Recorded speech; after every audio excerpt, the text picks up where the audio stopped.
And we're live. Took a second for me to pop up there. Welcome in, everybody. Welcome in, Sir Monk and Purple's Alt. Today, we're back with the cooking stream. Skipped last week, but we will be making potato skins as an appetizer. We will be making... Speaking of, my dad said he should be back. I kind of need a potato. The potatoes we have are starting to shrivel up. Anyway, so making potato skins as an appetizer. We will be making panko breaded chicken breast with a spicy honey sauce, and we will be having honey milk to drink. So, without further ado, let's make the marinade for the 5 minutes. Okay, I should be able to hold out 5 minutes. So, we should be able to make the marinade for the chicken. So this is pretty simple. It's literally just buttermilk and salt. So actually what I'm going to do is I'm going to take my chicken breast,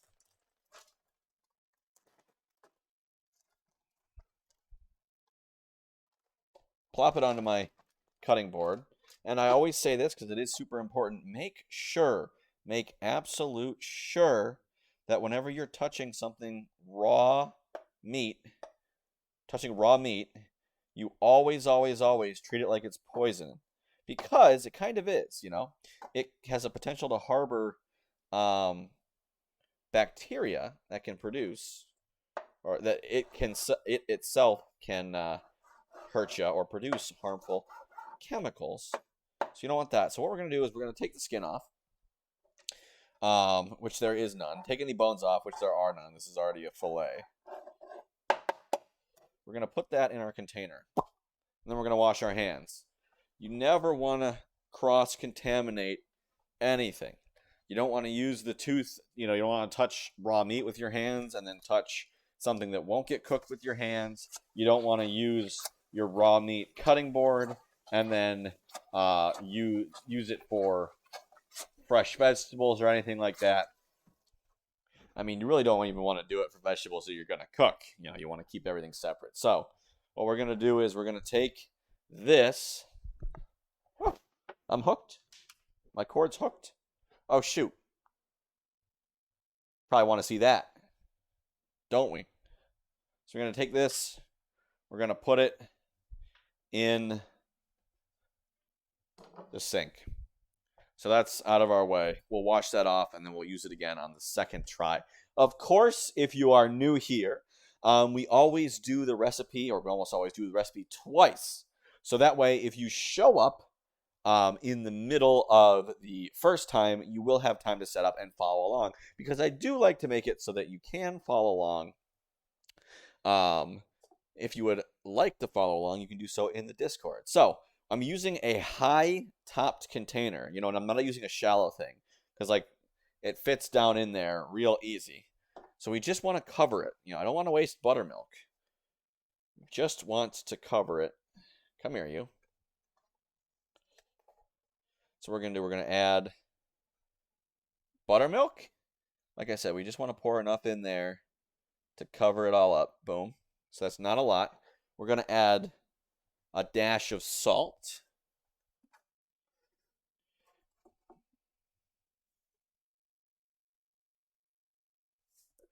We're going to mix that around. Now, the recipe doesn't call for this, but I'm going to do this here. The recipe says, use whatever spices you want in your breading, whatever spices and herbs and whatever. I do want to use garlic. However, I don't want to use garlic powder.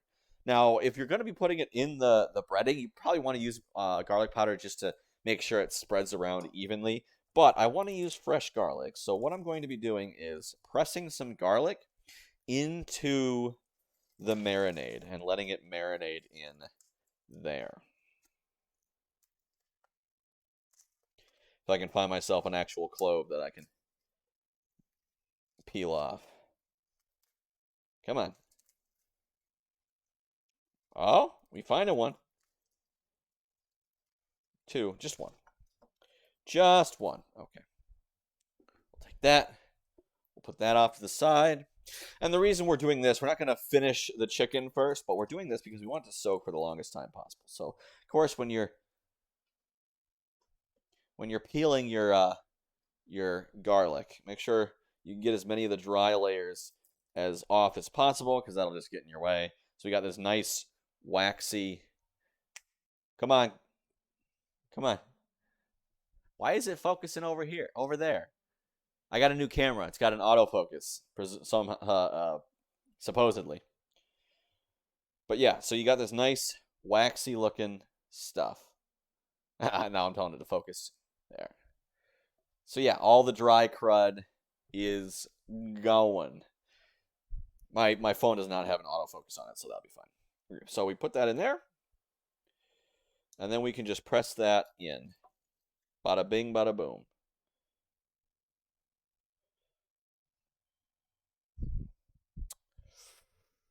Of course, all the goog, all the stuff just sticks on there. Did a really good job. Usually I don't get all these layers off, and it's much harder.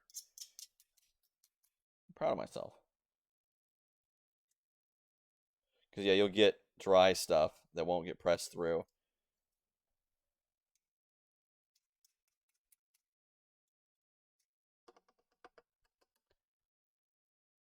There we go. Don't put that off to the side. Gonna mix this all around.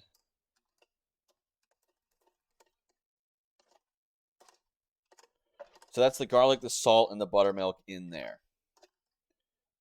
So we'll push that down so that it is comfortably below the surface. And we'll put that in the fridge. So that's going to sit and wait. We're going to actually bake the chicken after we're done with everything else. The timing on here is going to be, it's going to be a little weird. It's going to be about 10 minutes. We're probably going to overlap a little bit. While the chicken is baking, I'll be making some other stuff. Okay, so we are awaiting on the potatoes. My dad warned me yesterday, like, the potatoes are a little shriveled. I'm like, they'll be fine. And I looked at him, I'm like, I'm not so sure about that. So we're going to make a potato skins. I guess, I don't know if it's technically considered potato skins because we are going to use all of the potato. Theoretically, with potato skins, what you do is you slice them in half, you cook them, and then you scoop out all the potato, and then you use the skin and you fill it with the stuff. But with this one, we're not going to waste the meat of the potato. What is that called? The flesh? I don't know. We're not going to waste all of that, and we're just going to put it back in to the potato. So what we're going to be putting in there, we're going to be putting the potato itself, and then there's going to be cheese. I've got sharp cheddar ready. We've got bacon, and I said chives in there. You can put green onions. Reflecting upon in the past when I use the green onions, you have to buy them in the bunch. You can't just buy one green onion. So I really didn't want to do that because I didn't want to waste some. Because I think last time I had them, a few went to waste. Whenever I buy, fresh herbs, I can't use them all. Or I have to keep forgetting to use them all right away. So we shall snag the bacon.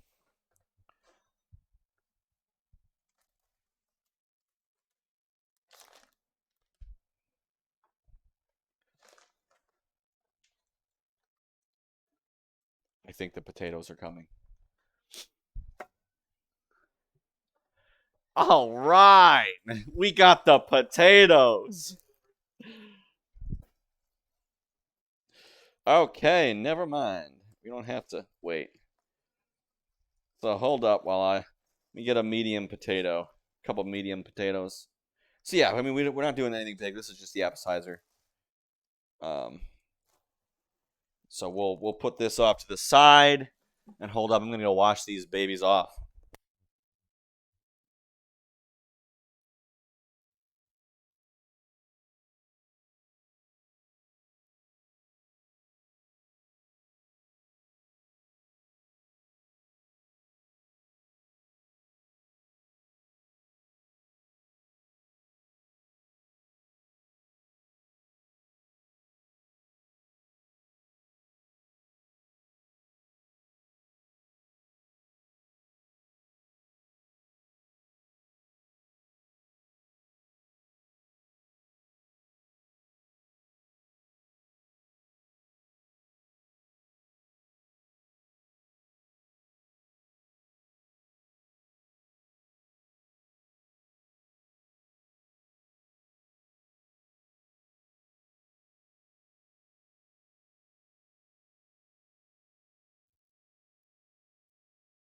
So, with the potato, we're not going to do the bacon first because we got the potatoes just in time. Lovely. All right.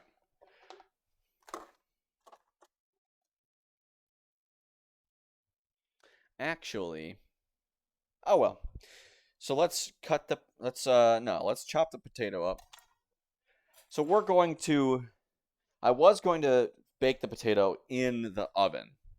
But I will be using the oven for the chicken, and I didn't want it to overlap.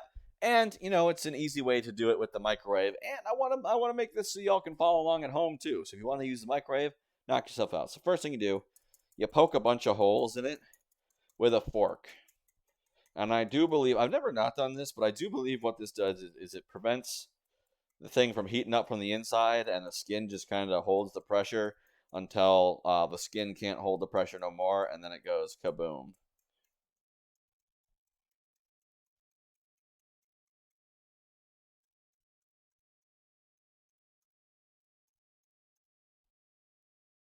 There we go.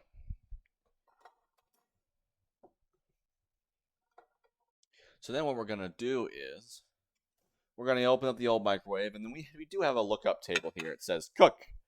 For the cook button, a small potato, 5. So we're going to press the cook button.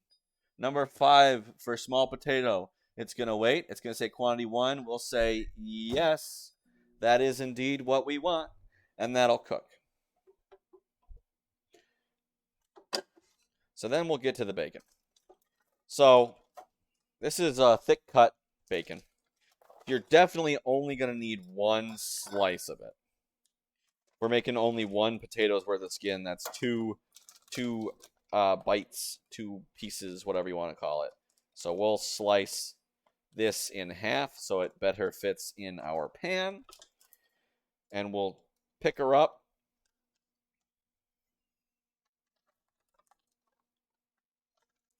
Throw her in there.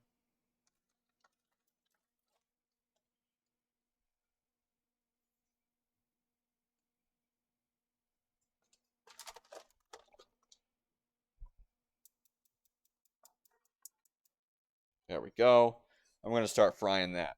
Nice and good. I forgot to turn off notifications on my phone, so now it's plinging at me.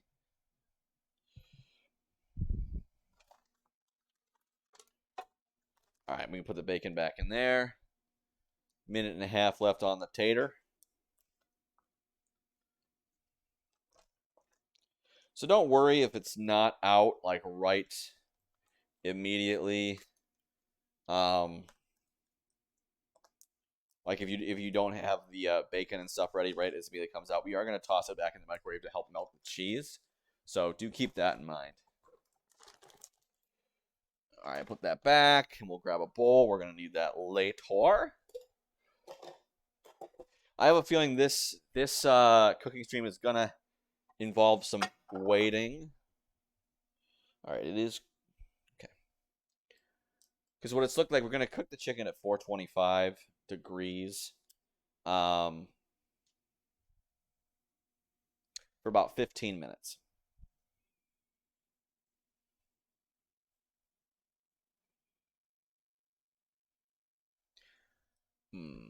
So while it's getting up, let's start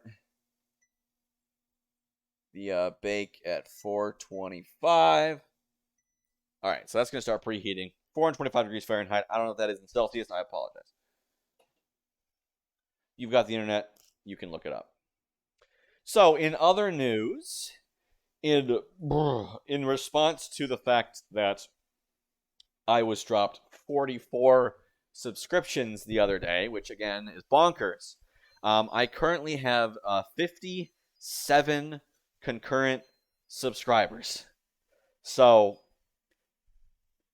in other than the 44, I believe I got 3 more that day, and I already had 10, I want to say, subscribers.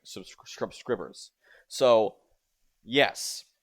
So now what that means is because I have over 50 concurrent subscribers, I have all of my emote slots unlocked. Now I am currently working on more, so don't worry about that. But what that means is there is no emote slot goal anymore, because it used to be I would just keep track right here on the side. If you look at my face camera, not the big one, I used to keep track there how many subscribers I had to figure out how many I would need to push myself over to the next emote slot. But given that that is not the case, like there is no other emote slot, and I've unlocked them all that affiliate can have. I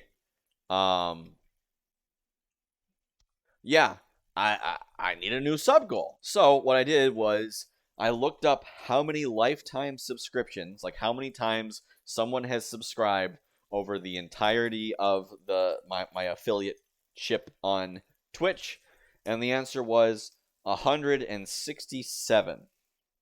So I figured 200 is pretty good. Once we hit 200 total lifetime subscriptions, so while in the past this used to go down if someone's subscription ran out, it was only kind of concurrent. Now it does not do that.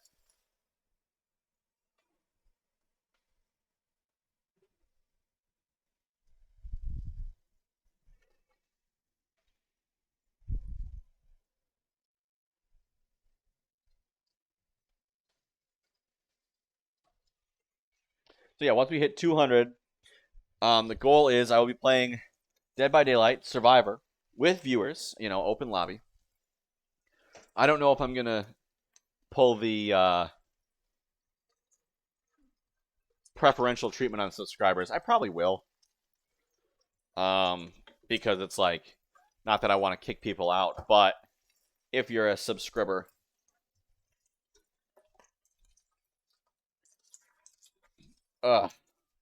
well then, I mean, you're obviously the person that helped me get towards the goal. You're at least involved. So I will most likely do that.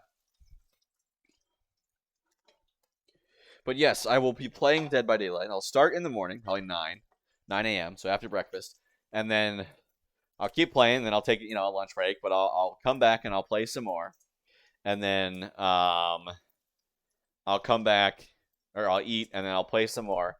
And I won't stop until I either, whichever one comes first. I either reach red rank 1, I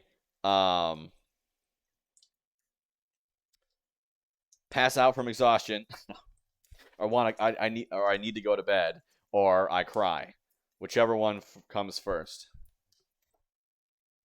So I mean, I'm joking about that. I don't know actually how that will work and how hard it is, how long it takes. From what I hear, if you just play a lot, you will reach red rank 1. But I just want to kind of do I'll stream all day, but if you if I need to go to sleep, I will, because I don't want to put myself in a situation where I'm not going to go to sleep until I reach red rank 1, and then I find out, oh shoot, this is not feasible, and then now I'm trying to stream at until 2 a.m. and I'm tired and my performance is suffering because I'm tired, and it's just a vicious cycle in which I will never receive red rank 1. So there you go. If anyone's interested in that and you want to push me there, feel free to subscribe, donate, whatever, gift, that's what it's called, to get me there. I would not be surprised if we reached that by the time my subathon is over as well.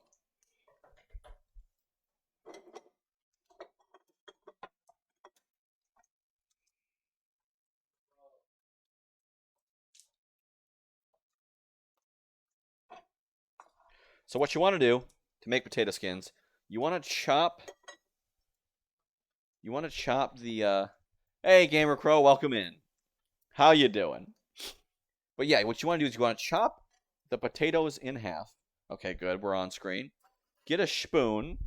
Now they're kind of hot, so you might want to wait. All right, the bacon's done. So what we're gonna do is we're gonna take the bacon. What I like to do is I'll put the bacon on the on a plate with some paper towel. That helps absorb the grease. you know, that both helps make it a little bit healthier to get some of the just fat out, but it also helps dry it off and make it crispier because the fat can help, you know, soak in and keep it supple and wiggly. I think, at least in my experience.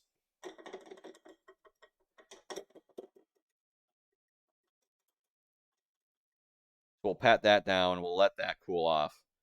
Okay. Kind of need to let this cool off too. I was thinking of maybe throwing the potato into the thing. You do that with pizza? Yeah, I've done that. Take a napkin and soak all the oil off. Because it's like it doesn't make it taste, you know, it doesn't make the pizza taste better or anything. But yeah, I was contemplating throwing the potato back in the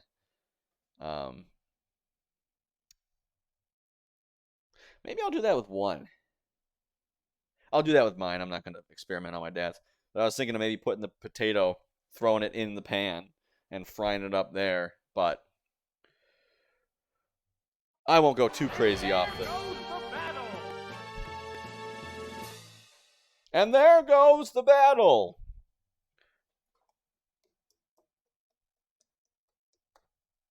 Okay. So this is nice and hot, but you want to scoop around and you want to get most of the guts out. Now, normally with potato skins, you don't like you take the potato out and then you'll use it for like mashed potatoes or something. But we're gonna put this back in because I don't want to waste it. I don't want to have to deal with putting it, you know, somewhere else. So yeah.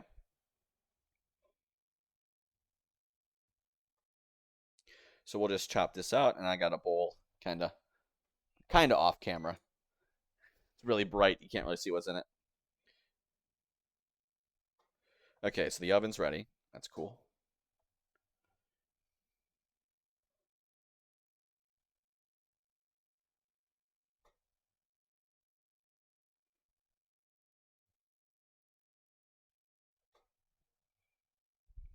So we'll take this and we'll peel that out. Woo!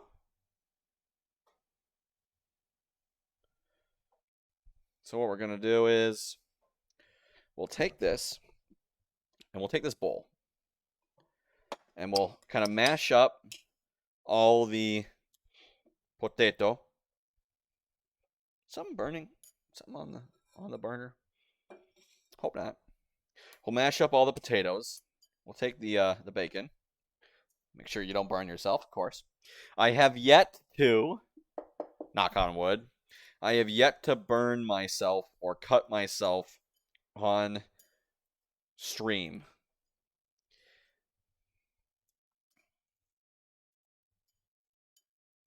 So we're just going to crumble up all the bacon as much as we can.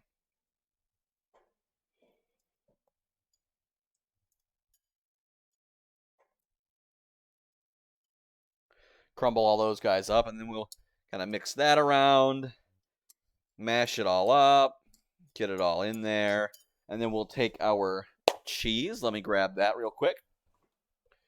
We'll take our cheese. I'm using sharp cheddar.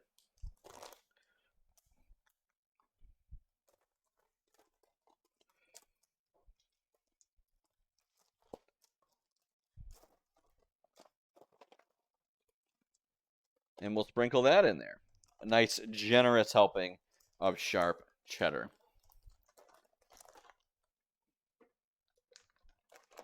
Now, if you want to add salt, you can, but in my experience, the bacon and the cheese are already salty enough.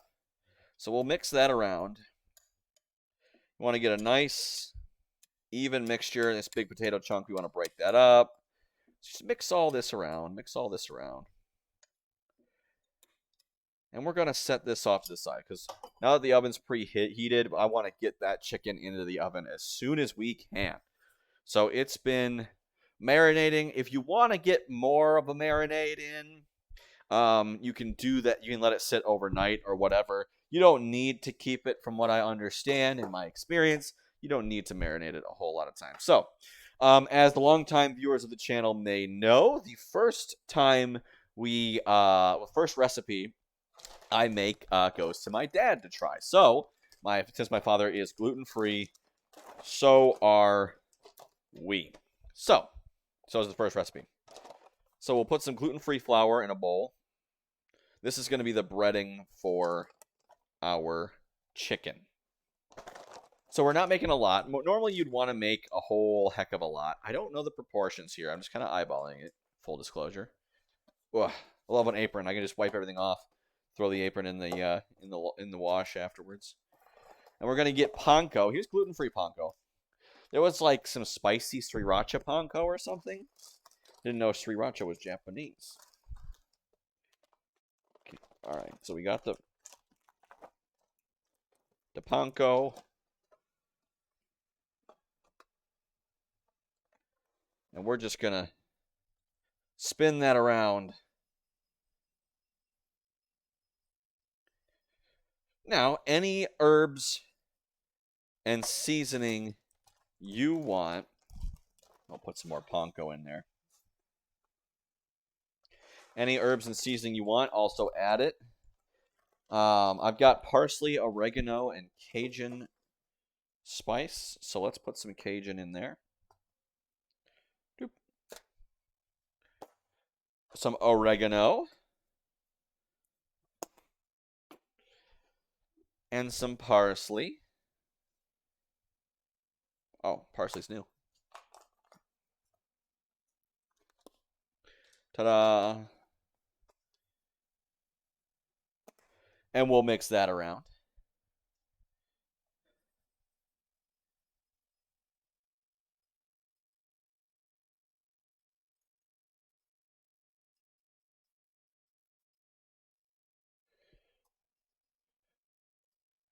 Okay, and then we'll get the chicken.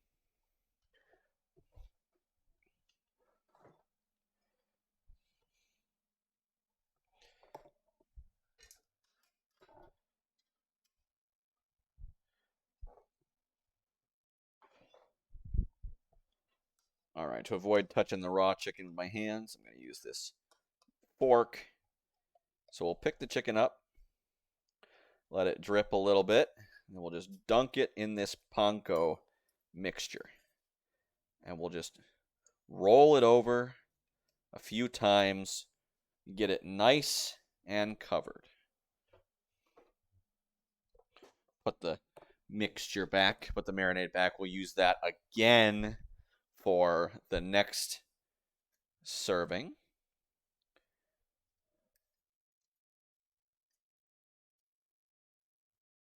Just flip it over, mix it all around, try to get it covered as much as possible.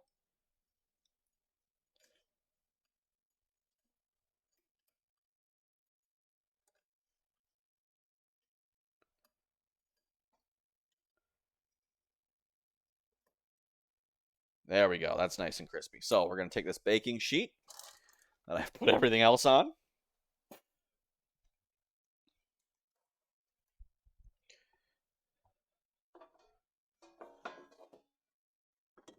We're going to pop the chicken on it.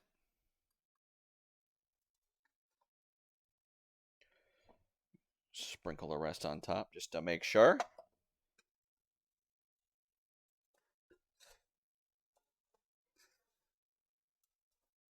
There we go. And then we're going to throw that in the oven. Oh, there was a spritz of oil on it. You're supposed to spritz some oil on it. Father, do you have an oil brush?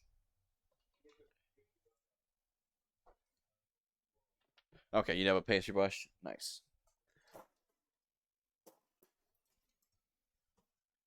So we do have, good news, we do have a pastry brush. So you want to just glaze it, lightly touch it with oil. Where, if I can find it, there it is. Got some canola oil here. Whoop. Let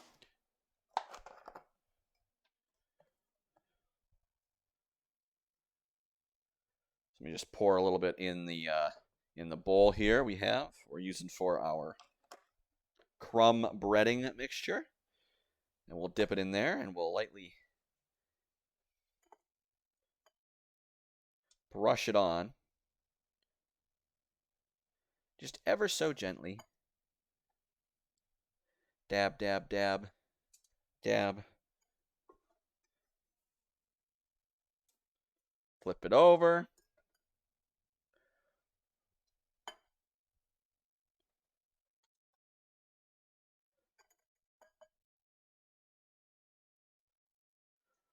There we go.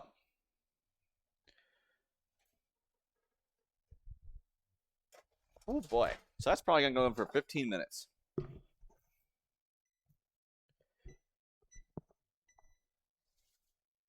All right. So kind of eyeball that, make sure it's getting done as it should. So I think next we'll make up the beverage, the milk, and then we'll put the potato skins all together so that way I can ship the appetizer and the beverage out to my dad so he's not getting too hungry. So I'm grabbing the milk. Ooh, I told myself I needed a spatula. I did not deign to grab it. Got it. Boop. So we're going to give him a glass of honey milk.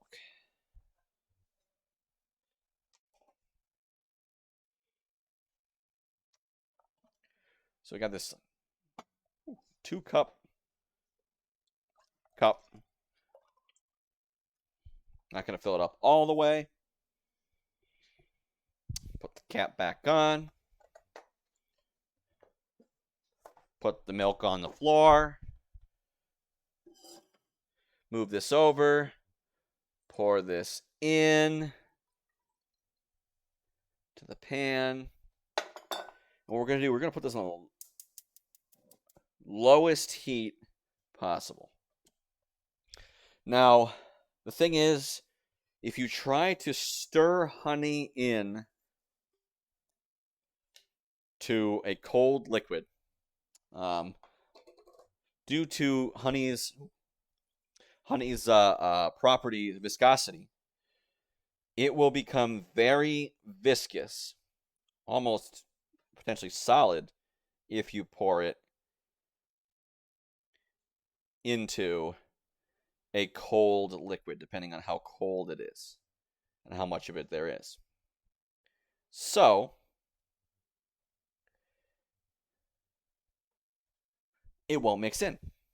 And because of that, you want to get your beverage a little warm. So what we're going to be doing is we're going to be heating it ever so gently.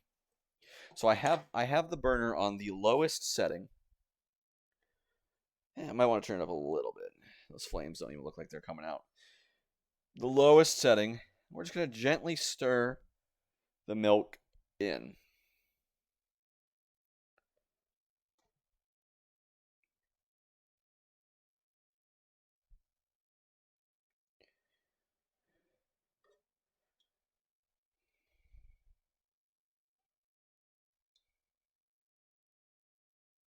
Ever so gently.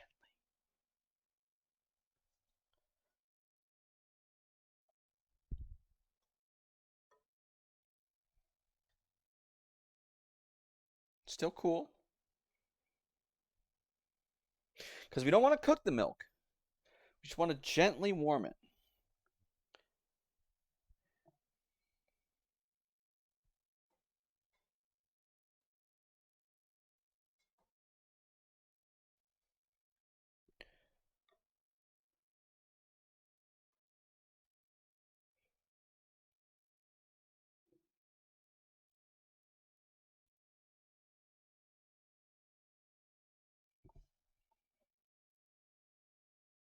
It's still a little cool.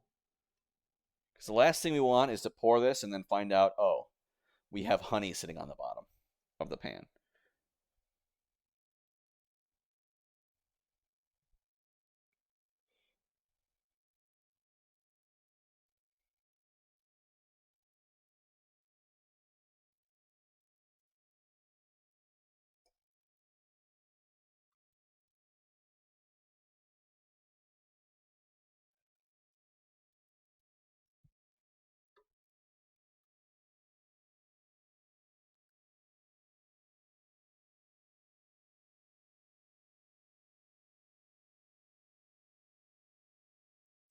All right, now we'll turn that down.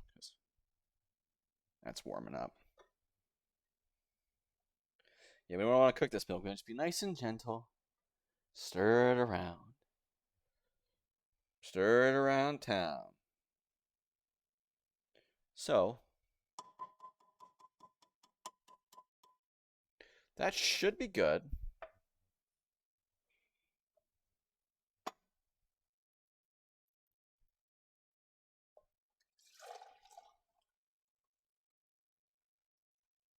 There we go. That's a good sign.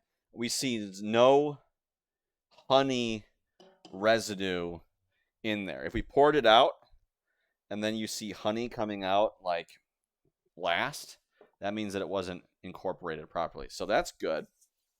So let's show that to the camera. Nice. I mean, it looks like regular milk. It's got a little bit of different coloration because of the honey. So, okay.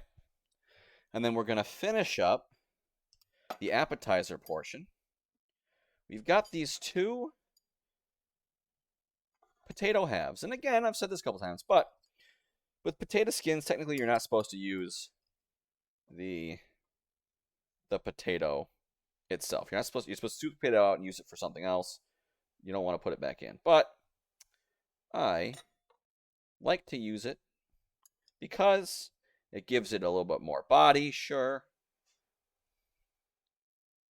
But it also doesn't waste the potato.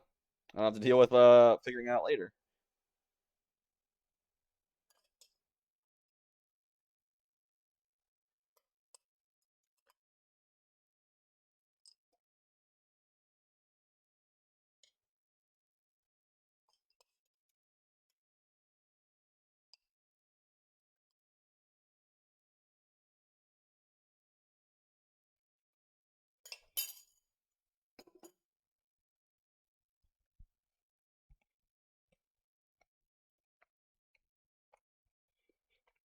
Yum. Okay.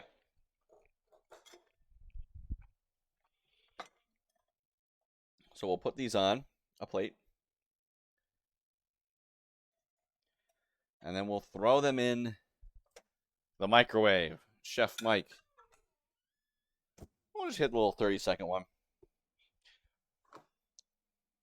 30-second might be a tad overkill, so I'll probably take it out about 15. We're just trying to warm it back up and melt the cheese. Get that all incorporated.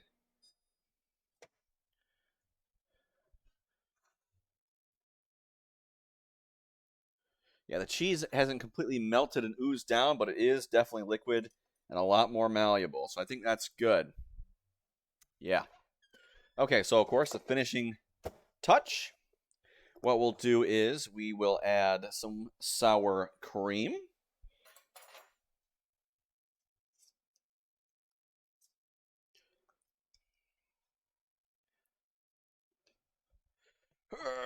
Get off the spoon.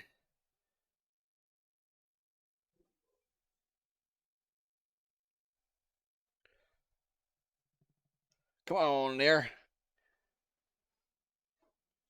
And then that's it for the appetizers. So we'll hand the appetizer off along with the drink. Is this to be served hot? Yeah, sir. You can serve the honey milk warm, or you can chill it if you so choose. Your choice. Because yeah, it depends on whether the vibe. If you want to get like a cool, refreshing thing, you can throw it in the fridge. And I might throw it in there and see what's what. While because I'll be eating everything at once. I won't do the whole appetizer thing. So I might test it. If you want kind of the warm, soothing, like properties, you go keep it warm. Kind of warm milk. I remember when I was a youngster, I was watching Pokemon. And it was the Generation 3, it was the Hoenn region, I believe. And Ash met Drake. I believe Drake's one of the Elite Four in the Hoenn region. I do believe. I've never actually played Ruby, Sapphire, Emerald, any of those games. surprisingly. But yeah, he meets Drake, and he wanted like warm peppermint milk. He ordered it at like a cafe or something, and I was like, warm milk? Doesn't milk go bad if it gets warm? Because I had only ever had cold milk, of course. You know, and then later I was like, wait, what temperature do you think it comes out the cow, Carl? Come out the cow cold? No.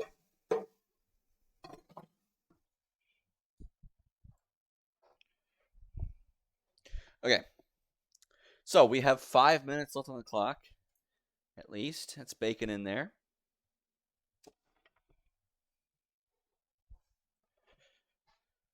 I might try to. Let's try to flip it. Just to make sure it gets a nice even cook. So the reason, I mean, 350 is like pretty standard for a lot of baking and stuff like that. But I was reading into it, and I've mentioned this many times before, but the higher heat you cook it at, the faster it cooks, but the more comparatively cooked the outside will get than the inside. So you can crank up the heat and throw a steak on the grill and char the outside, but then the inside's still cold because you cranked up the heat a lot. And conversely, if you but you'll cook the outside really quickly.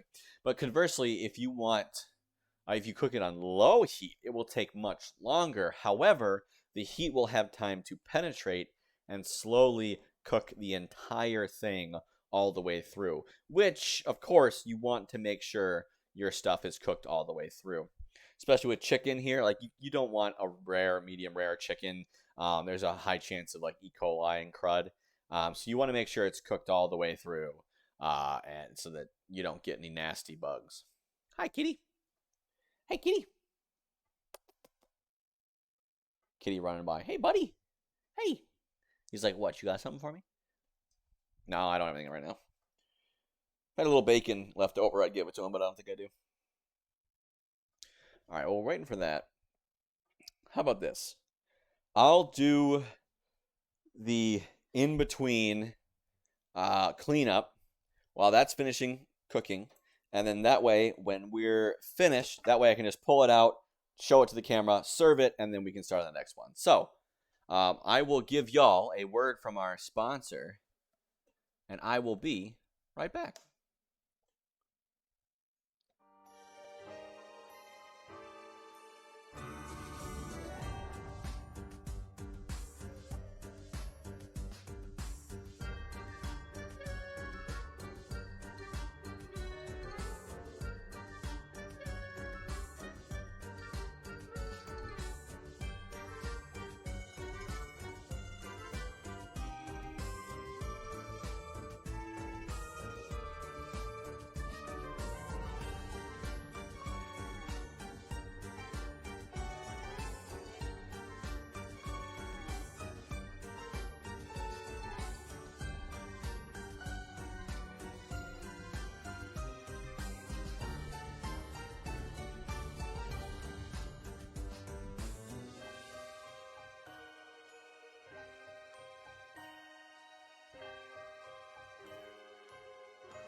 Okay, we're back. Sorry about that.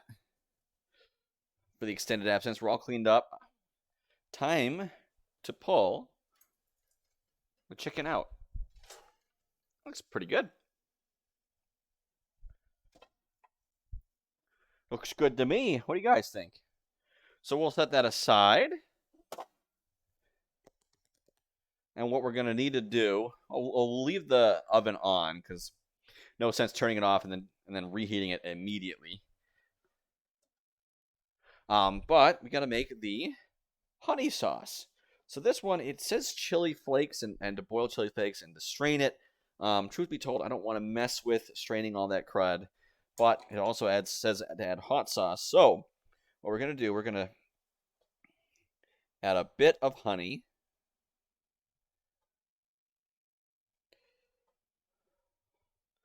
To a saucepan. We're going to ignite that. Turn that back up.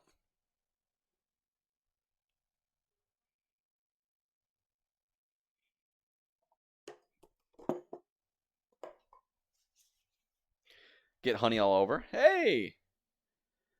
Why are you not subbed? You guys saw me as 2 months. What do you mean? Did your sub just run out?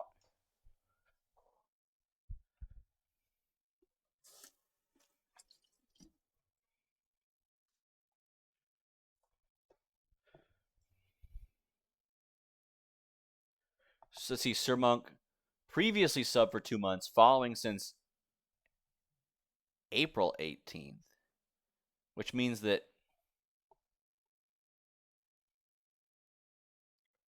you should still be.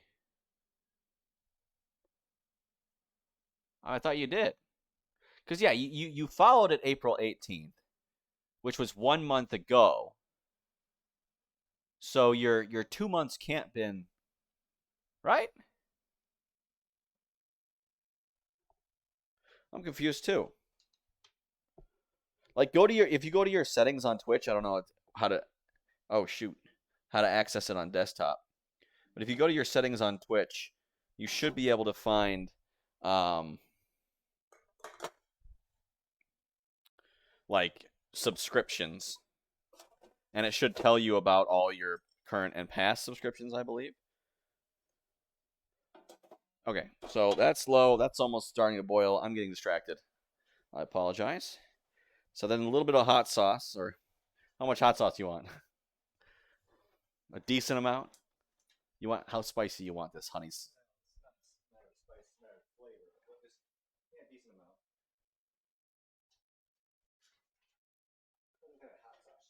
It's Tabasco here. And we'll just swirl that around.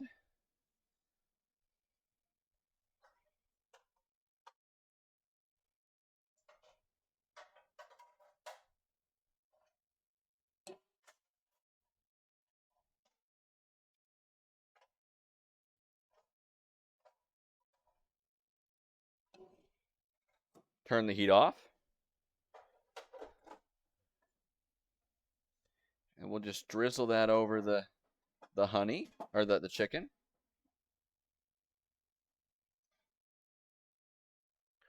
And there you go.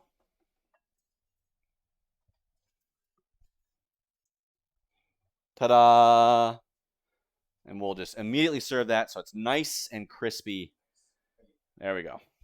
So yeah, when I do my section or portion of it, I'm going to put a pot holder out and then I'm going to pour it on immediately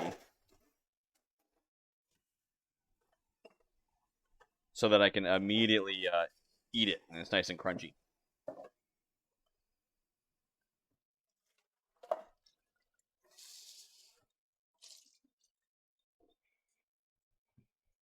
Okay.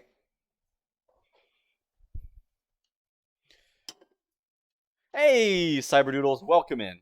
You came in at a perfect time. I was just about to start the second iteration of the recipe. We are making breaded chicken with hot honey sauce, potato skins with honey milk to drink.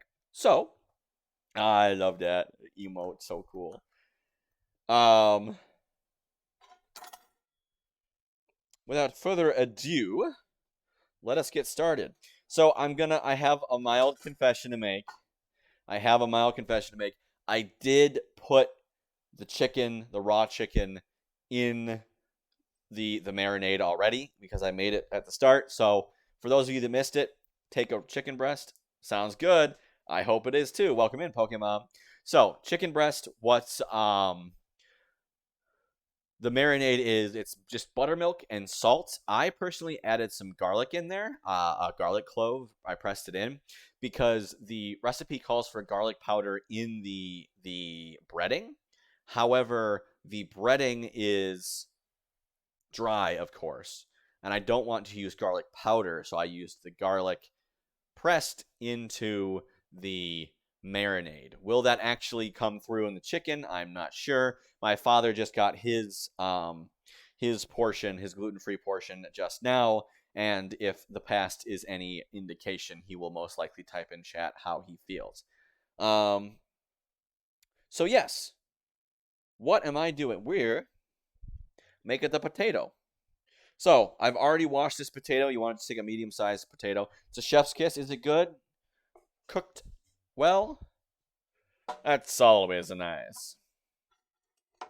So what we're going to do is poke a lot of holes in the potato. One critique my father gave me of the potato skins, which they could have been stood to be cooked a bit more. So I am going to see about browning the potato meat, the actual meat of the potato. Is that potato meat? Potato flesh? I don't know. Love my emotes? Thank you. The cat one and the chef one and the facepalm one I commissioned from Sen Guyen 111. I know it's like Nguyen is, but I don't know how he pronounces this thing. Sweet and hot on the outside. Nice. So we'll put in here. I know I'm kind of lame for using the microwave instead of the oven, but you know, press the cook button. Number 5 for a small potato. 1 small potato. We'll go. So that's going in for 2 minutes 45 seconds. And while that's cooking, what order did I do this? Can make the breading. No, we made the bacon next. That's what we did. So, let me grab the bacon out of the fridge and put the chicken back in. You don't want to leave raw meat sitting out. No, no, no.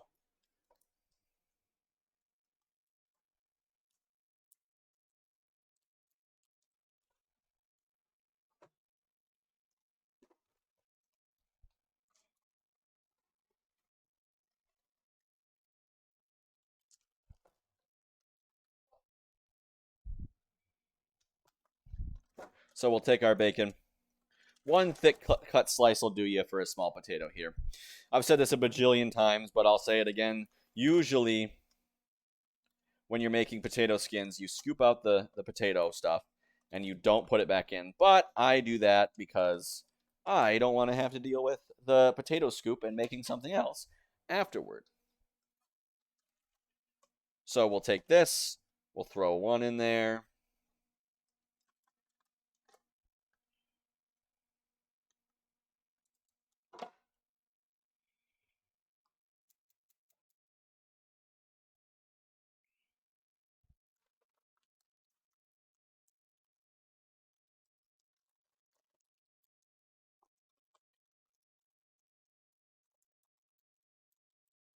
Glad this works out. It's always good when you try a recipe for the first time and it pays off and it actually comes out well.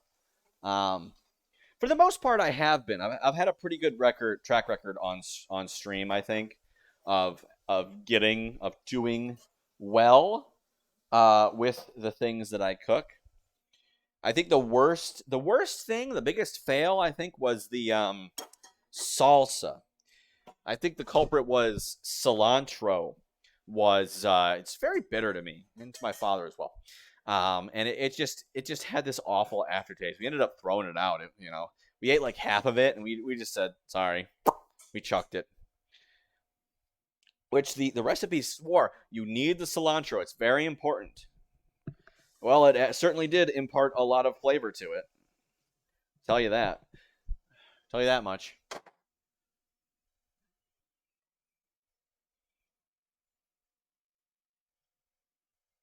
So we're letting this cook. The potato should be done about now. Let's take it out and start letting it cool a bit so we can cut it. There we go. Bacon starting to sizzle. Now it's important that when you cook your bacon to this, I personally like wiggly bacon, a little bit. You know, got a little chewy to it. But it's important that you make this nice and crunchy so that when you break it up into bacon bits, it will actually break up into bacon bits.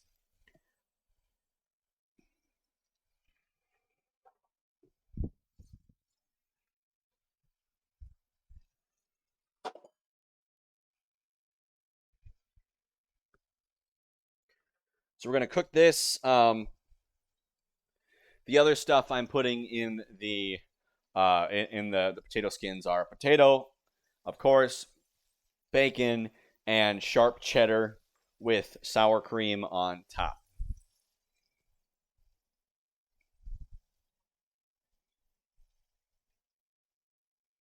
So we'll just be waiting for this. So let's see, the time after this, we'll make this. We should probably, while that's cooking, I should probably be making the breading for the chicken. Because I want to throw that in as soon as possible. I don't want to wait 5 minutes. I want to wait as little time as possible. So what you're going to do, you're take your flour. This is the non-gluten-free. This is the gluten-y version. We're going to take our flour. We're going to throw some flour in there. Now, you can go overkill if you're making a lot, but I'm only making one. I'm only making like one serving for me. Typically, when you do this, you'd like make a whole bunch and throw them in. So we'll roll up the gluten-free panko. We'll throw that. They do sell gluten-free panko. Kikkoman.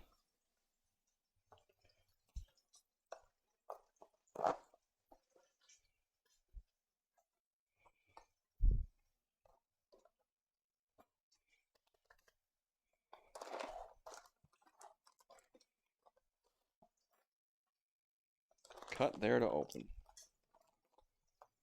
Well, my kitchen scissors have raw bacon on them, so I have to use a knife. Now, of course, I've said it before. I'll say it again. I'll say it a lot. If you are handling raw meat, do not cross-contaminate anything. Do not touch anything. Do not prepare anything with the same surfaces or with the same utensils that were used to prepare the raw meat without washing them first. Do not. Raw meat, as my mother puts it, treat it like poison, because it kind of is. There is a very real potential that there are harmful pathogens living on the surface of the meat that you are using. And therefore, you could give yourself or someone else food poisoning if you do not properly do it. So everything, I'm done with raw meat for now. There is no raw meat utensil near myself right now. All of the cutting board and stuff that I use to cut the chicken, all washed. The scissors that I use to cut the bacon in there. Bacon's back in the fridge, so yeah, I'm safe. I don't have to worry about that right now, because the bacon right here, while not fully cooked, you know, if I took it out right now, I most likely would not get food poisoning. But I do want to cook it until it's nice and crispy. But yes, so we'll add the panko. You've got classic Kikkoman panko crumbs. We'll add a nice heaping in there. Gluten-free one looks a lot different. Bigger and crunchier. I almost kind of want gluten-free one. I don't know if it'll taste different, how it'll taste, but yeah. And then you also add herbs. Like I said, the garlic powder, you can add it in here, but I added garlic to the pressed garlic to the marinade. I've got parsley here. I've got Cajun spice seasoning that I just ripped off its hinge. Throw that in there.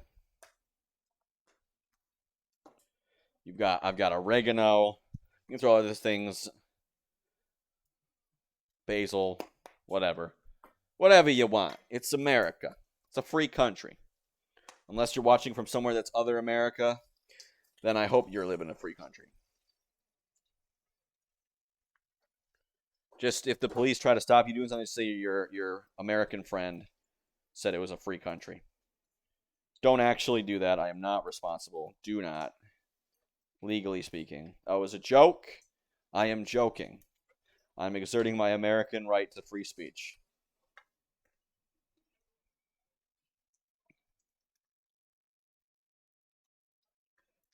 So there we go. I've mixed this panko nice and mixed up.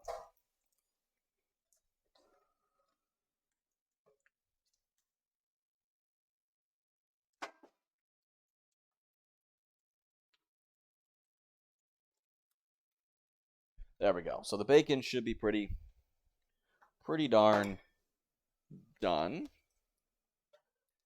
Pretty darn done. So I was contemplating this. Put in a little more. This piece is probably done. I was contemplating putting the potato flesh into the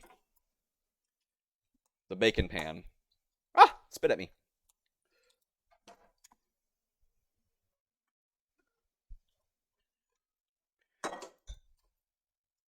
Into the bacon pan to what is panko?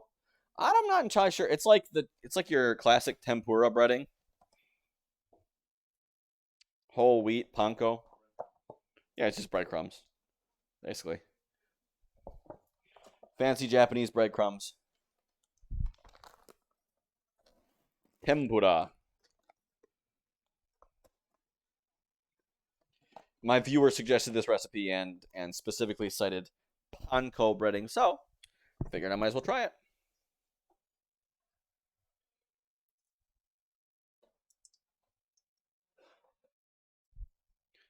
Okay, so I was thinking about, to ensure that it's cooked all the way through, let's turn the heat down and let's throw big old chunks of potato in there.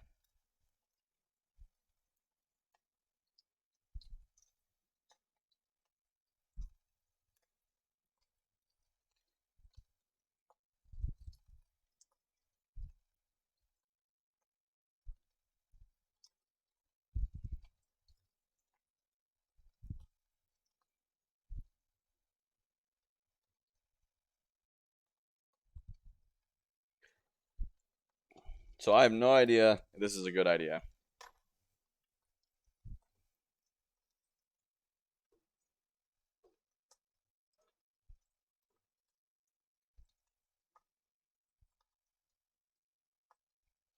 We'll let that fry a bit.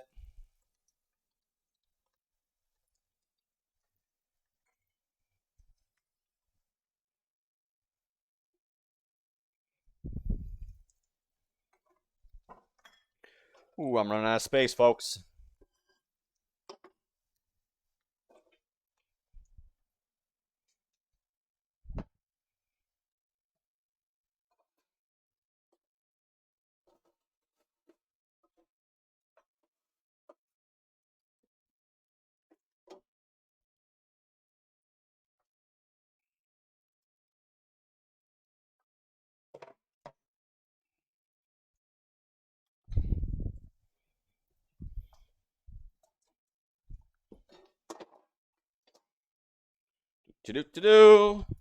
Trying to juggle everything.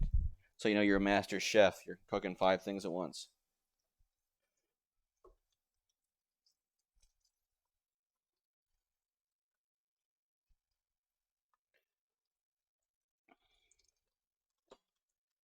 All right, and then we'll grab our chicken, our chicken.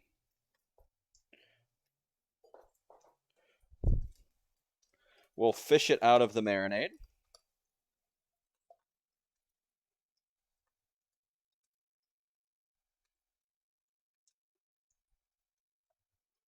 Let it drip. Let it drip all over the floor. No, let it drip in there a bit. And then we'll throw that in there. We'll cut it nice and covered with panko. I mean, pan means bread, so I guess that makes sense. Ko means child. Bread child? I would not, probably a different meaning, but mildly humorous.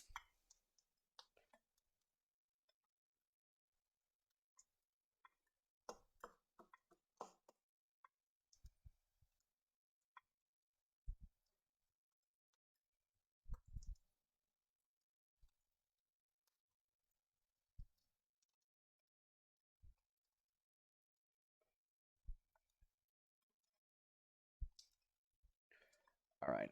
Had a little too much panko, but that's okay. And then we can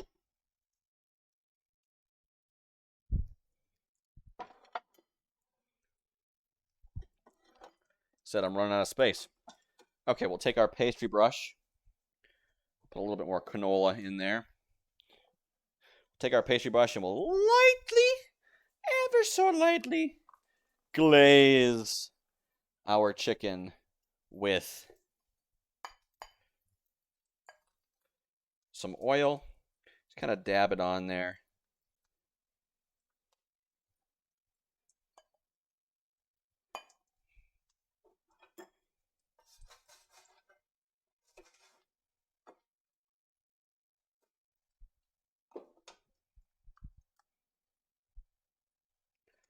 Dab it on both sides. There we go. And then we'll throw that in the oven for 15 to 20 minutes on 425 degrees Fahrenheit. It's at a higher temperature than normal because, you want to get that nice crispy on the outside, but still tender and juicy on the inside.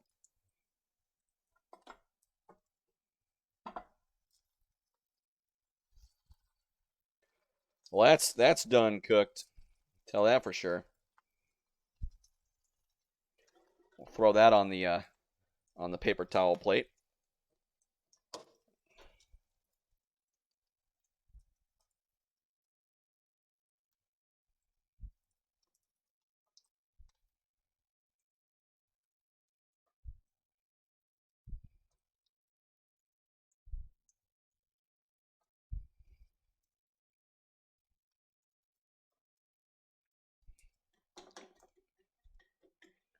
We'll pat that dry, and then we'll throw that in our bowl.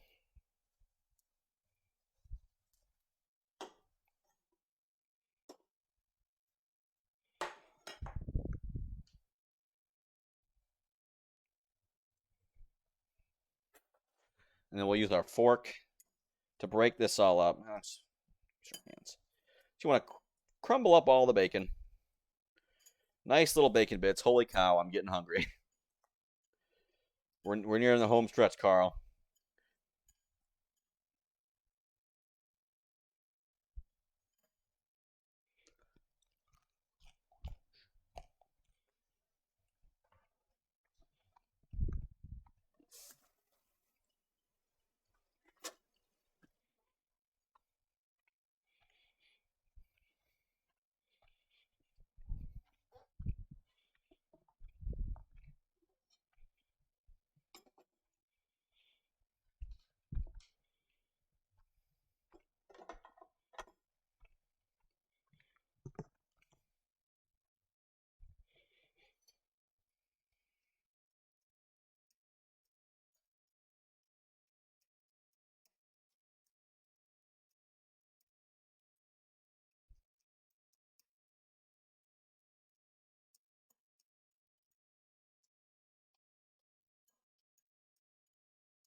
And then we'll take the cheese, and We'll put the cheese in there. And then we'll be pretty much done. The last thing to do is to put all the stuff back in and then throw it in the microwave.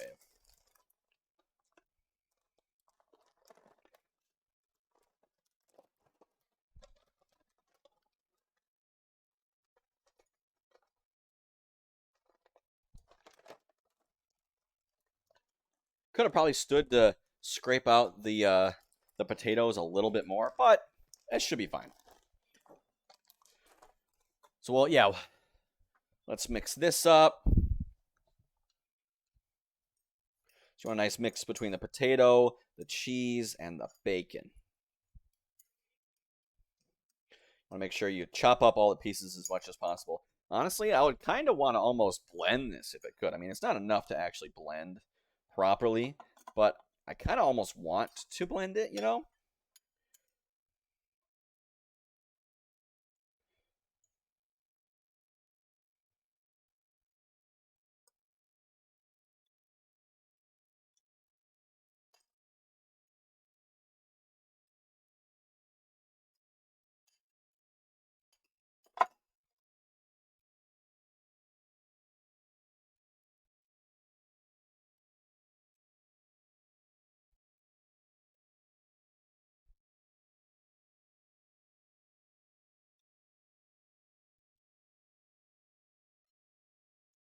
There we go. Just pack that in there. Nice and good. So we're going to set that off to the side. And then later, when we get like to the end game, we'll be cooking that. Oh, I popped my. Hope I didn't pop my mic out. Okay, good. Pop my my hearing out, my headphones out, but not the mic. So that's going to go into the microwave later, right before, so that it's nice and hot when we're done. We're going to make the milk first. We're going to make some honey milk, and then I want to throw it in and chill it. Oh, that's what I was supposed to do. I was supposed to make the honey milk early so that I could chill it early, but that's fine. So we're going to make the honey milk, and then we're going to make, it's hot. This is the gas stove and oven, so the heat kind of leaks up through the back sometimes. So if you put anything on the back burners or near the back burners while the oven itself is on, you get kind of hot. Not burn you hot, but pretty close. Now, as I was mentioning before, the thing about honey, I'm going to put this on way low heat. The thing about honey is its viscosity ranges dramatically based off of its temperature. You think of something like water, and it's pretty much the same viscosity. It's pretty much the same thickness, no matter what temperature it's at. It does change a little bit, I believe, but for the most part, feels the same. Honey, not so much. If you have hot, like this is room temperature honey, it flows okay.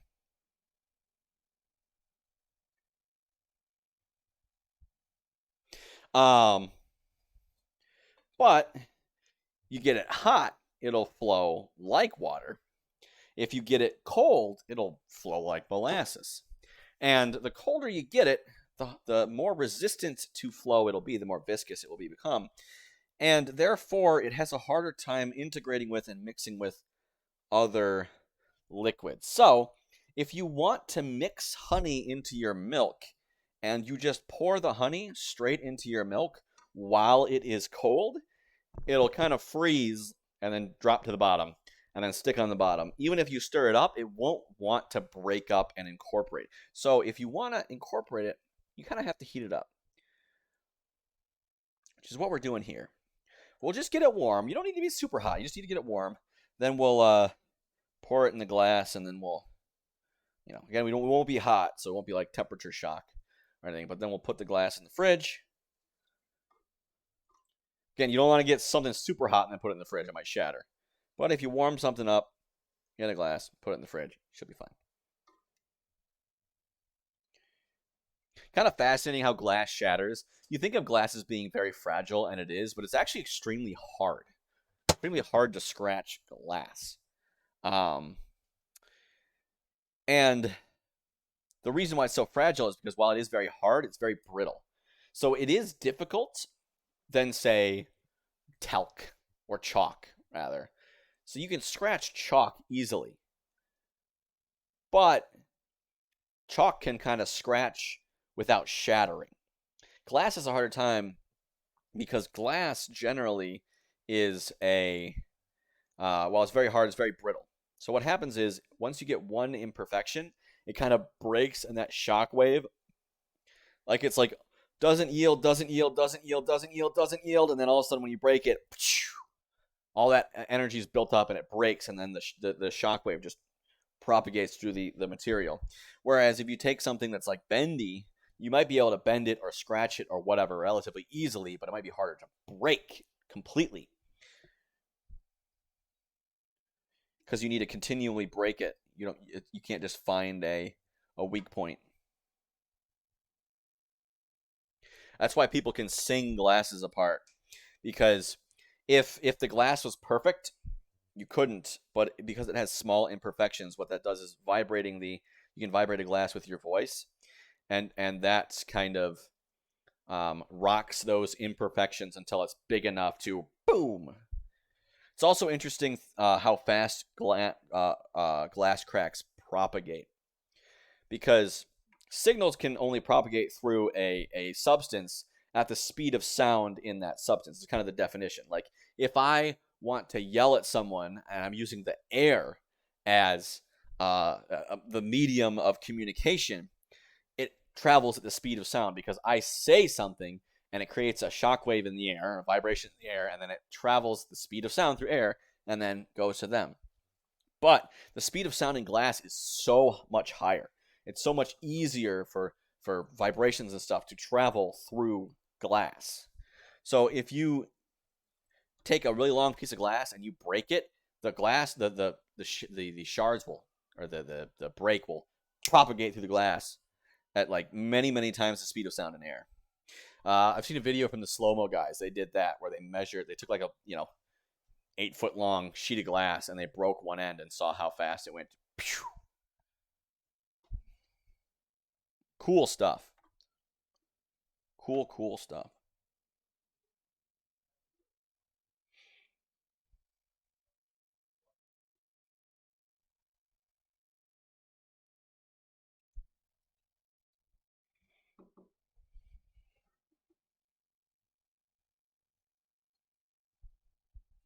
Kind of seeing. I think this is integrated. We'll check.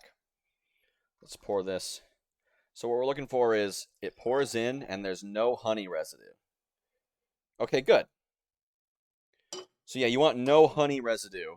If you pour it in and all the milk pours off and then a little bit of like a clear or honey colored thing kind of pours in after slowly, that means that you did not heat it up enough for the honey to integrate. But yeah, it doesn't need to be hot. It just needs to be warm, which it is.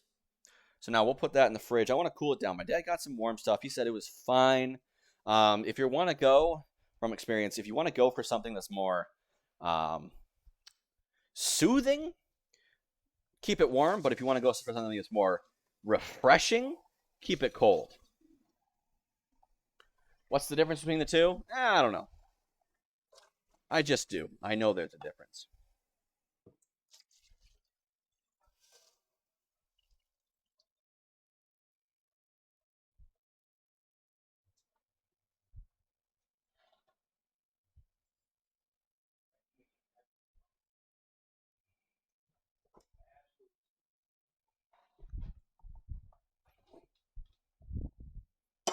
All right, we'll put that there. Put that there.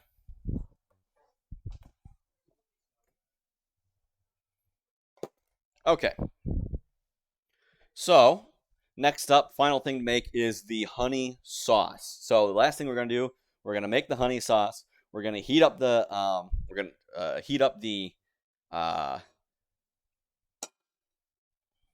potato skins. we're going to get the stuff out of the oven, and then we're going to switch over, and then I'm going to pour the honey sauce right there over it before your very eyes and eat it. Of course, if you're not familiar with the general formula of how these streams go, after I'm done cooking everything, we do a little just chatting section where I eat it and I give my review, my thoughts, because a lot of times these recipes are ones that I've never tried before. So I want to kind of give my thoughts on how it went, if I like it in general, if I think I'd like it more, if I would do something. Because at the end of the day, one of my main goals doing these streams is to entertain, but also kind of educate and show people how to cook things and make mistakes so you all don't have to. Because I think a lot of people, they say they don't know how to cook because they never have any experience in the kitchen. Granted, I think a lot of cooking is just following directions. I think there's a lot of recipes out there that people underestimate themselves. You know, they undersell themselves, like, oh, I can't make that. And it's just like, bro, it's XYZ. It's not that complicated. Just follow directions. I saw a TikTok where someone was like, oh, red flags that people can have. And one of them was, when they say they can't cook, saying you can't cook means you can't follow directions. Which, some recipes are hard. Some recipes are hard to get right. Very easy to mess up and whatnot. Like I was making like caramel popcorn, caramel corn. Really easy to mess that up and burn the sugar. And if you burn it even a little bit, the bitterness just permeates the entire thing. You know, I had one where it was just ever so slightly burnt, but that ever so slightly was enough to kind of ruin it for me.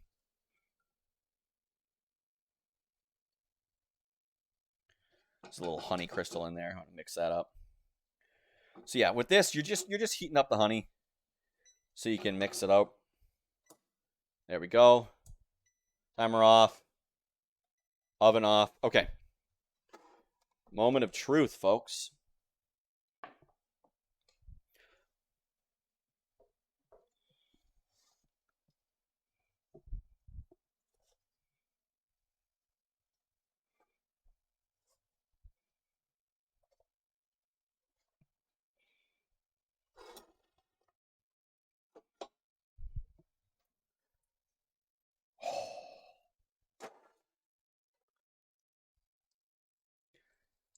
That looks good. That looks good. I like that. I mean, it's kind of hard to see. You'll see sooner. I'll take pictures. I'll post them on Instagram. Don't worry, anybody, if you're worrying about. I didn't flip it, though. Should be fine. That looks good. Okay. So, let's work quickly here, folks, before that cools down. We'll take this. We'll put it in here. Put it on for 30. We'll probably only take 15. We've got this bowl. We'll put the honey sauce in the bowl. Because I don't want to pour it on right now or it'll get soggy. You really want to pour it on like the instant. You really want to pour it on the instant that you we'll put it in there for a little bit longer. Because I'll be cleaning up a bit. You really want to put it on the instant you're about to eat it.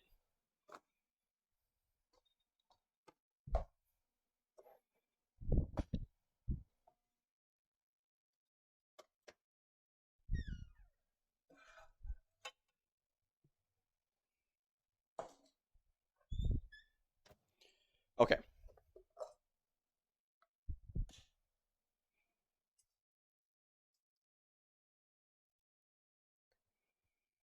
We'll put the sour cream on there. And then this is the part of the program where I do a little commercial break.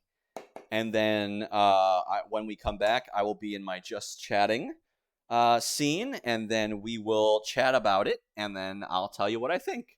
So I'll see you after the break.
Oh, wrong one. There we go. We're back. Okay, so it's time to eat. Let's take a sip of this. That's milk with honey in it, all right. It's still a little warm. Of course, it didn't cool all the way down in the over like 10 minutes. Welcome back, Cybertoodles, if you indeed left. So that's nice. All right, so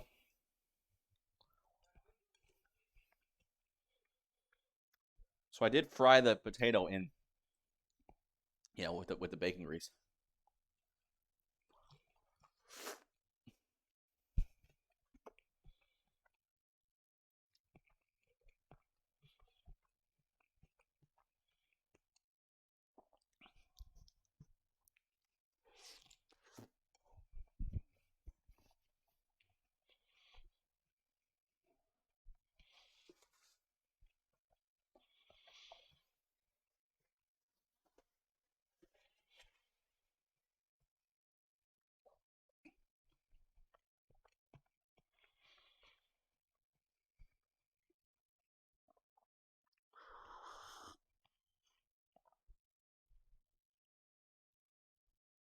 So yeah, the potato skin could still have stood to be cooked. The skin itself was not cooked all the way through, I think, or cooked as much as it could be. All right, well, let's get this nice ASMR-esque mukbang. Ooh, drizzle, drizzle.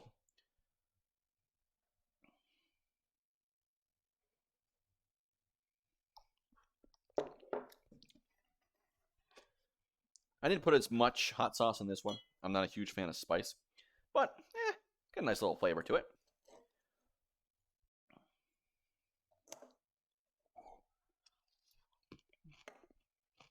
Mmm. Mmm. Mmm. That's pretty good.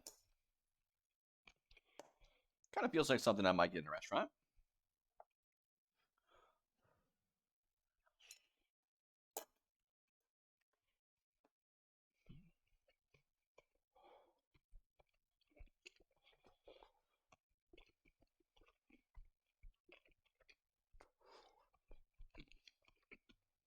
Hot. Temperature hot.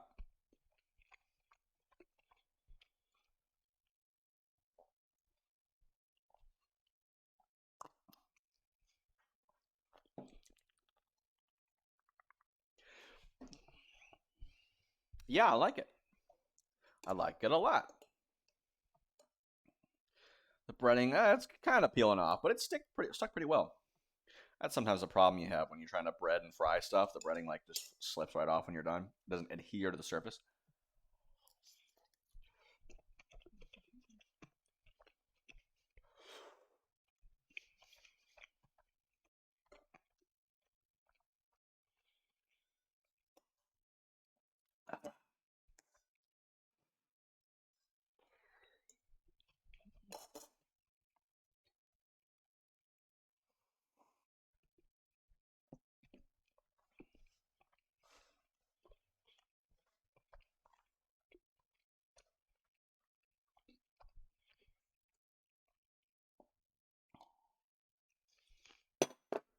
Yeah, I wish that would have had more time to cool down. I might not finish that and throw it in the fridge and then have it later, and then let y'all know my thoughts on the Instagram. If you haven't already, follow the old Instagram. I do consistently post cooking stream photos there. That's the most things. Sometimes I post other stuff if I do something cool.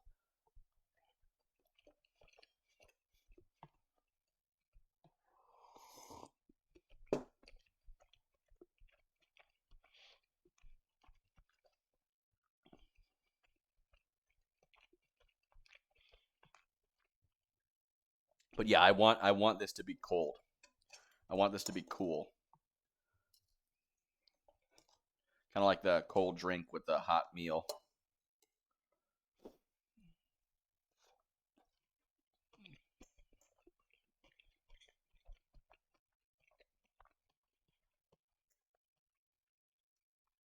Give this an 8 out of 10. Maybe a 9 if this was cold. But that's one thing I could do better.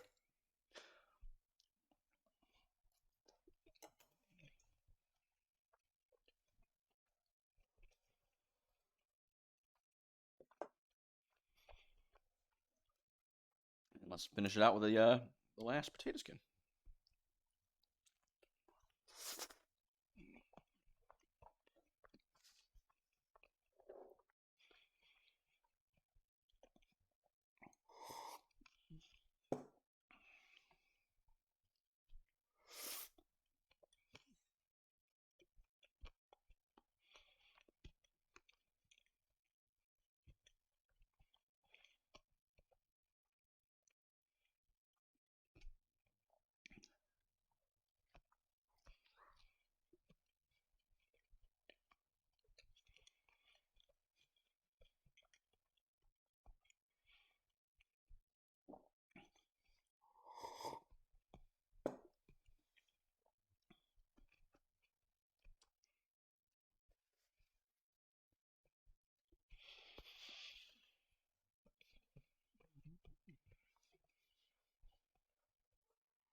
So yeah, I think the in conclusion, the shells of the potato skins could have stood to been cooked longer. I didn't get, feel the same complaint with the meat that I fried in the bacon grease. However, I did not notice that it was fried in bacon grease. I didn't notice the bacon flavor in the potato at all. So maybe give that a miss. I'm not sure. It might be something that if I would have to have a side by side comparison to, but I did not notice anything different than I would normally expect from a typical potato skin. The honey breaded chicken, I definitely enjoyed. If I would change anything about that, I don't think I'd change about anything about that. It was really good. Maybe I try adding different like herbs and spices into the marinade, or potentially different, not into the marinade, not into the marinade, but into the panko, into the breading. That may make a taste difference. I'm not entirely sure. I wonder how it would taste with KFC's 12 secret herbs and spices or whatever. But yeah, overall really good. The honey sauce complemented the chicken very well. Of course, always hesitating to pour honey, just the sugary syrup, on my savory chicken. But the hot sauce as well, it incorporated it. I'm glad I didn't put more. I could have maybe handled a little bit more, like a couple more drops, but not. I don't think I would have liked it as much. The honey milk, I am not gonna finish this right now. I'm gonna throw it in the fridge and I'll let it chill. And then once it's chilled out, I'll taste it, and I'll let you know how it is afterwards. Of course, I regret not being able to taste the chilled version with my meal, but I'm definitely not going to let the meal sit while this thing chills because I wanted to eat it nice and hot and crunchy. That was another thing. You want to make sure. I'm glad that I put the sauce in a bowl and then poured it over the chicken right before eating it, because the crunchiness definitely did contribute to the overall positive experience that I had. It was nice. I think it wouldn't nearly be as pleasant if it was kind of crunchy. Rate it from 1 to 102. Probably like 80, 110. 1 to 10. I'll give this an 8. I will give this meal an 8 out of 10. All right. I think that's that for that, folks. Um yeah, thank you everybody for coming out. Should we raid someone? Why not? Let's raid someone. Let's find someone to raid. Who's cooking? Who's cooking? Let's hop on Twitch. And let's find if we got a raidy boy. Kitchen Witch is going. Food and drink. 49 viewers. I already rated them.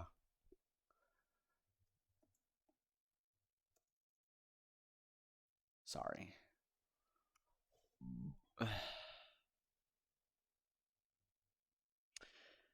Pizza making. Show me pizza.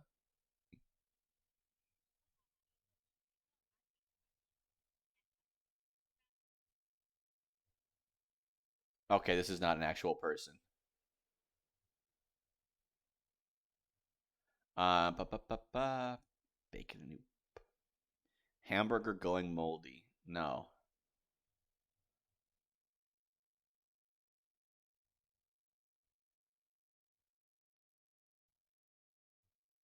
The Cookin' Chris?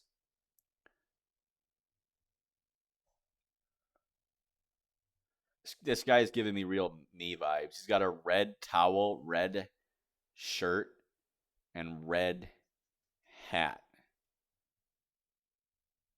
Oh, this okay. We're raiding the Cookin' Chris / raid the Cookin' Chris. Now I do not know this person, so of course raid at your own risk. I just like to spread the love, but we'll raid the Cookin' Chris. In any case, thank you everybody for coming out. If you like what you saw and you are not followed, please feel free to follow to be notified of when I next go live, which is tomorrow at 1 p.m. I will be playing Hyrule Warriors: The Age of Calamity. If you are already following and you'd like to check out other social media by me, you can do so in the description below if you're on desktop, or if you are on mobile, you can type in !, whatever the platform name is, and if I got it, my bot will give it to you. And of course, if you would like to support the channel other than just showing up and watching, monetarily speaking, you can do so by by donating, subscribing, or cheering. Subscribing is free with Amazon Prime. Info on how to do that in my Discord. Oh no, he's doing a be right back. Should we wait? We'll cancel the raid. We'll wait for Cookin' Chris to be right back. What else? You stay safe out there, folks. Get vaccinated, get boosted as soon as you're able to. If you're not able to, if you're not, okay. This guy's be right back music is getting in my head. Okay. But yes, get vaccinated if you are not already. If you are not currently vaccinated and or boosted, don't leave your house unless you need to. But if you do need to leave your house and you're not boosted, make sure you wear a mask, stay at least 6 feet away from other people, and wash your hands often. Everybody, please. Let's just chill for a bit. I didn't catch what Cookin' Chris said. Something about, oh, I gotta get right back because that's something or other. It's time to cook with Cookin' Chris. I don't know. Because I feel bad not raiding someone that I was going to raid just because we're on the we'll be right back screen. But he's got to come back soon. My laptop's going to die. 13 minutes remaining. I forgot to turn it on portable mode. I usually have it on best for battery mode because I always have it plugged in, so it hovers around 50%. And I forgot to set it back to charged to 100%. There we go. He's back. Chris is back.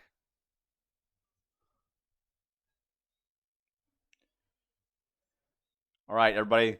Stay safe out there, folks. Let's go for the raid now. Show us some love.